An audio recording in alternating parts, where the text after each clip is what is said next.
September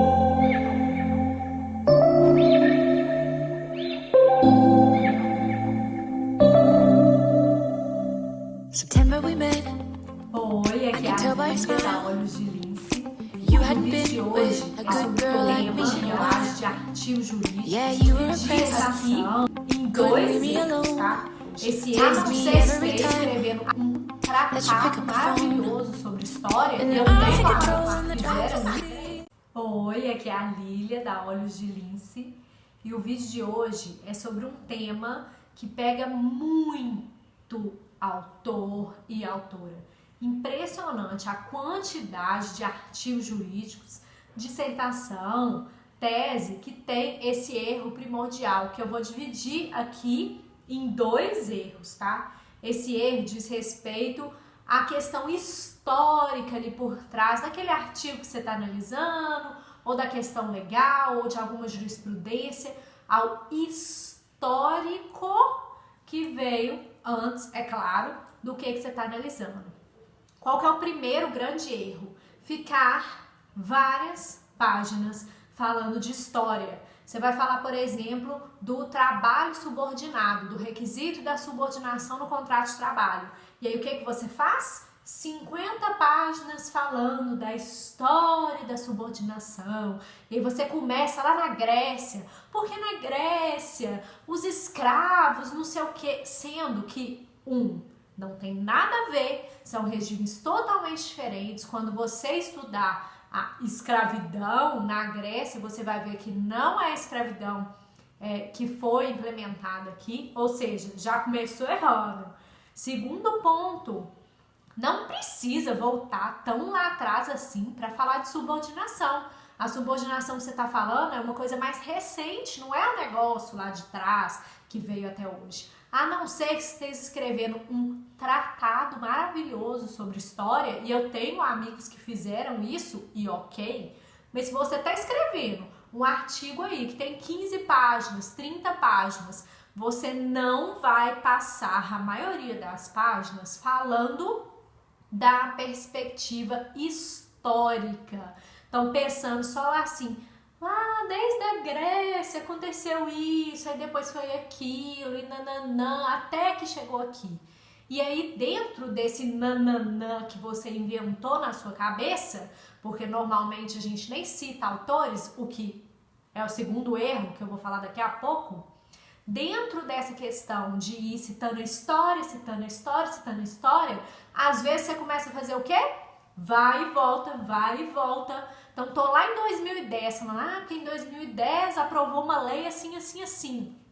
No meio de 2010, lá no meu texto, eu viro e falo assim, isso é porque lá no medieval, lá na Grécia, lá em Roma, ou seja, você tá aqui no século atual, você resolveu voltar tudo no meio do texto, então não faça isso.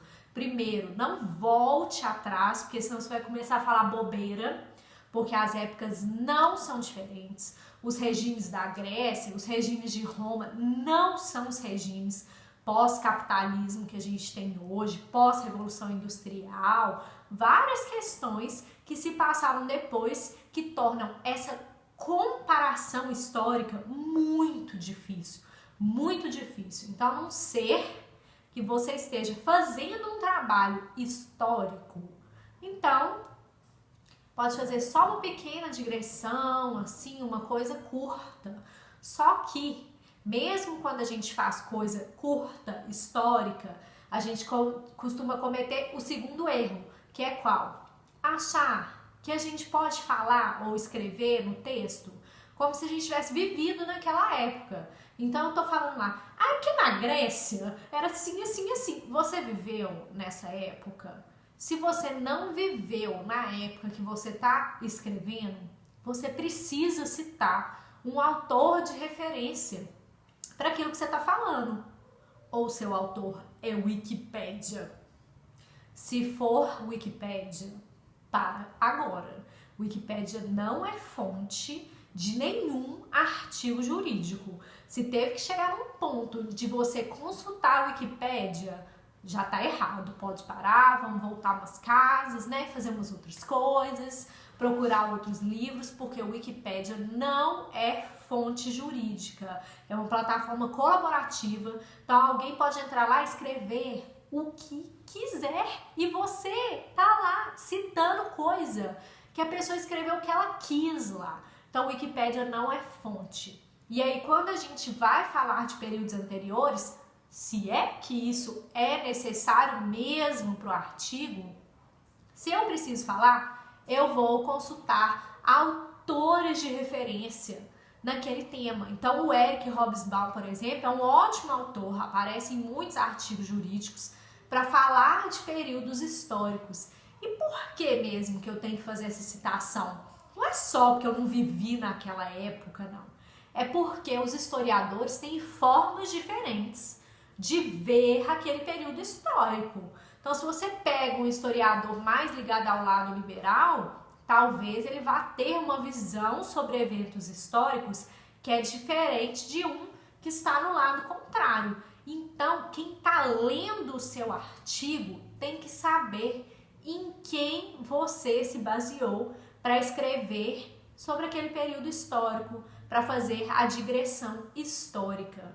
E aí eu quero saber, se você quiser, coloca aqui no comentário o que então que você poderia colocar em vez, no lugar da digressão histórica no seu texto.